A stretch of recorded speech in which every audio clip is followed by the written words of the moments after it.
started off with about 13 cows, but I think in that time in the 70s, the finances were very poor because the really farming wasn't going very well. But I just bred all the cows that I had to AI and built them up. I'd say about 60 cows that time in the mid-90s when I joined the protein project here with Tom Shanahan.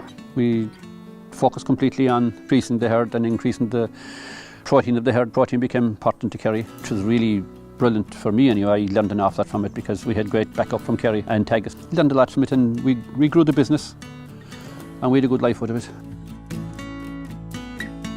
I focused mostly on the financial side of the budgeting. In January of every year, we sat down and we made out, we'll say, a budget for the upcoming year, based a lot on what we had spent the year before. We would have just calculated what we might spend, and then we'd review it maybe every quarter and then try to stick to it as much as possible. The budget allowed for the important things, like spending on AI would have been very important, spending on roadways, and generally anything that would kind of increase our profit. Milk recording and AI would have been the top priorities really, because milk recording we would have been doing, say, from the very beginning, because it gave us a very clear picture of how the herd was performing. And at one stage we had a big problem with cell count, and it was only through the milk recording that we actually discovered what cows were very high, they were culled, and also we were able to see the best performing cows.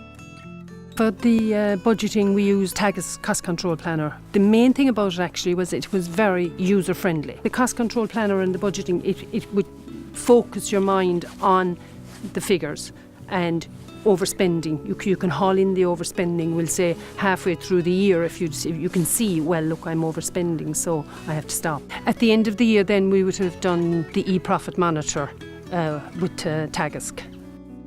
Measuring grass is really one of the most important things I think a dairy farmer can do. When you're measuring grass, you can see, well, I will have a surplus maybe the rate the grass is growing, so you can just take out your silage. But the main thing with the measuring grass is you always have the best grass before the cows.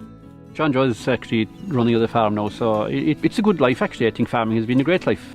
I think he sees that too, that he can do all he likes. If he wants to go somewhere, he can go for somewhere. If he wants time off, he can have time off. We left the programme in the early 2000s, and since then we just continued on doing what we were doing when we were in the programme. It definitely benefited us. When you build up great habits, like you're going to continue with them, it's a great way to farm.